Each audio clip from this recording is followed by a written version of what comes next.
At naging kapalaran ng lipi ng mga anak ni Huda, ayon sa kanilang mga angkan, ay hanggang sa hangganan ng Edom, hanggang sa ilang ng Sin, na dakong timugan, sa kahuli-hulihang bahagi ng timugan. At ang kanilang hangganang timugan ay mula sa kahuli-hulihang bahagi ng dagat na alat, mula sa dagat-dagatan na nakaharap sa dakong timugan, at palabas sa dakong timugan ng pagsampa sa Akrabim, at patuloy sa Sin, at pasampa sa timugan ng Kades Barnea, at patuloy sa Hezron, at pasampa sa Adar, at paliko sa Karka. At patuloy sa Azmon, at palabas sa batis ng Ehipto, at ang mga labasan ng hangganan ay sa dagat. Ito ang magiging inyong hangganang timugan. At ang hangganang silanganan ay ang dagat na alat, hanggang sa katapusan ng Hordan, at ang hangganan ng hilagaang dako ay mula sa dagat-dagatan ng dagat na nasa katapusan ng Hordan, at pasampa ang hangganan sa Bet-Hogla, at patuloy sa hilagaan ng Bet-Araba, at ang hangganan ay pasampa sa bato ni Bohan na anak ni Ruben. At ang hangganan ay pasampa sa Debir, mula sa libis ng Akor, at gayon sa dakong hilagaang paharap sa dakong Gilgal, na nasa tapat ng pagsampa sa Adumin, na nasa dakong timuga ng ilog, at ang hangganan ay patuloy sa tubig ng Ensemes, at ang mga labasan niyaon ay sa Enrogel.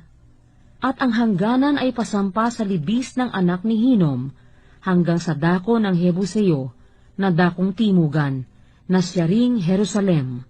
At ang hangganan ay pasampa sa taluktok ng bundok, na dumodoon sa harap ng libis ng Hinom, na dakong kalunuran, na nasa kahuli-hulihang bahagi ng libis ng Repaim, na dakong hilagaan.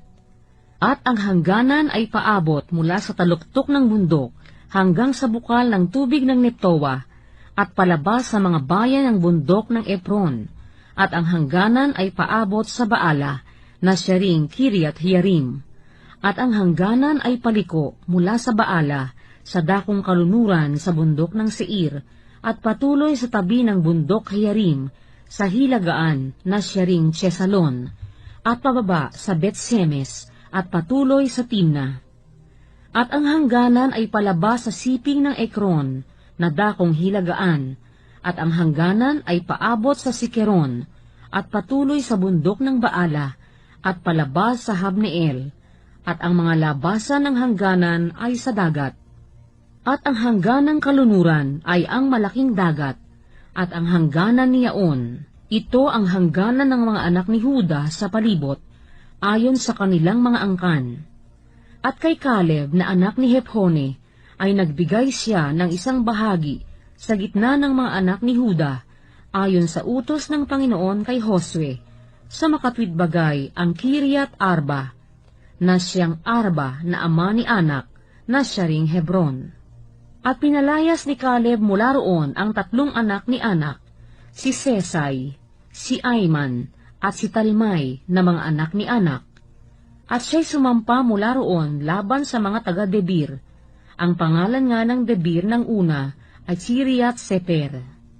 At sinabi ni Caleb, ang sumakit sa Kiriath Sefer at sumakop, sa kanya ko papag-aasawahin si Aksa na aking anak na babae. At sinakop ni Otoniel na anak ni Senes, na kapatid ni Caleb, at pinapag-asawa niya sa kanya si Aksa na kanyang anak na babae. At nangyari, nang si Aksa ay malakip sa kanya, na kinilos nito siya na humingi sa kanyang ama ng isang parang, at siya'y bumaba sa kanyang asno, at sinabi ni Caleb sa kanya, anong ibig mo? At kanyang sinabi, pagpalain mo ako, sapagkat inilagay mo ako sa lupaing timugan, ay bigyan mo rin ako ng mga bukal ng tubig. At ibinigay niya sa kanya ang mga bukal sa itaas, at ang mga bukal sa ibaba. Ito ang mana ng lipi ng mga anak ni Huda, ayon sa kanilang mga angkan. At ang mga kaduluduluhang bayan ng lipi ng mga anak ni Huda, sa dako ng hangganan ng Edom sa timugan, ay Kabseel, at Eder, at Hagur. at Sina, at Dimona, at Adada, at Sedes, at Asor, at Itnan, at Zip, at Telem, at Bealot, at Asor Hadata, at Sheriot Hesron, na siya ring Asor, Amam, at Sema, at Molada, at Asar-gada, at Hesmon, at Bet-pelet, at Hasar-sual, at Beerseba, at Bizotia, Baala, at Iim, at Esem, at El-tolad, at Sesil, at Horma, at Siklag, at Madmana, at Sansana, at Lebaot, at Silim, at Ain, at Trimon. Lahat ng mga bayan ay 29, pati ng mga nayon ng mga yaon. Sa mababang lupain, Estaol, at Soreya, at Asena, at Zanoa, at En-ganim, Tapua, at Enam, Harmut, at Adulam, Soko, at Aseka, at Saraim, at Aditaim, at Gedera, at Gederot-haim, 14 na bayan, pati ng mga nayon ng mga yaon, Senan, at Hadasa, at Migdalgad, at Dilan, at Mispe, at Hokteel, Lakis, at Boskat, at Eglon, at Kabon, at Lamas, at Shitlis, at Gederot, at Bet-dagon, at Naama, at Maseda, 16 na bayan, pati ng mga nayon ng mga yaon. Libna, at Eter, at Asan, at Hipta, at Asna, at Nesib, at Sela, at Aksib, at Maresa, 9 na bayan, pati ng mga nayon ng mga yaon. Ekron, at ang mga bayan niyaon, at ang mga nayon niyaon.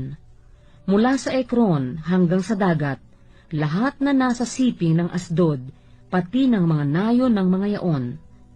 Asdod, ang mga bayan niyaon, at ang mga nayon niyaon. Gaza, ang mga bayan niyaon, at ang mga nayon niyaon, hanggang sa batis ng Ehipto, at ang malaking dagat, at ang hangganan niyaon. At sa lupaing maburol, Samir, at Hatir, at Soko, at Dana, at Shiriat Sana, na siyang Debir, at Anab, at Estemo, at Anim, at Gosen, at Olon, at Gilo, 11 bayan, pati ng mga nayon ng mga yaon. Arab, at Duma, at Esan, at Hanum, at Bet-tapua, at Apeka, at Humta, at Shiriat Arba, na siyang Hebron, at Sior, 9 na bayan, pati ng mga nayon ng mga yaon. Maon, Carmel, at Sip, at Huta, at Israel, at Hokdeam, at Zanoa, Cain, Gibeya, at Timna, 10 bayan, pati ng mga nayon ng mga yaon.